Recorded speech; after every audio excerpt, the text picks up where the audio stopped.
Hi అండి, మునక్కాయ పప్పుని సింపుల్ అండ్ టేస్టీగా ఒకసారి ఇలా ట్రై చేయండి. చాలా బాగుంటుందండి.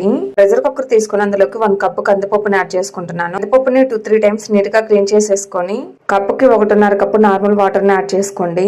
అలాగే 2 రెమ్మల వరకు కరివేపాకు, టేబుల్ స్పూన్ పసుపు, 2 టేబుల్ స్పూన్ ఆయిల్ కూడా యాడ్ చేసుకొని మూత పెట్టేసి 4-5 విజిల్స్ వచ్చే వరకు అయితే పప్పును ఉడికించుకోవాలండి. విజిల్స్ తర్వాత మూత తీసేసి పప్పు గుత్తితో పప్పుని అయితే బాగా స్మాష్ చేసేసుకోండి. మెత్తగా స్మాష్ చేసేసుకొని పప్పునైతే పక్కన పెట్టుకోండి.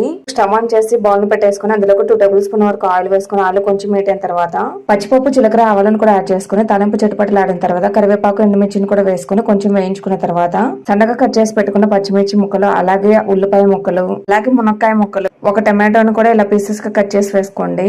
మొత్తాన్ని ఒకసారి కలిపెట్టేసుకుని మంటని హై ఫ్లేమ్ లో టర్న్ చేసి 3 నిమిషాల పాటు ముక్కలను అయితే ఉడికించుకోండి. 3 మినిట్స్ తర్వాత ముక్కలైతే కొంచెం ఉడికిని ఇప్పుడు ఇందులోకి చింతపండు పులుసుని అయితే యాడ్ చేసుకోండి. అలాగే 1 గ్లాస్ వాటర్ ని కూడా యాడ్ చేసుకొని టేబుల్ స్పూన్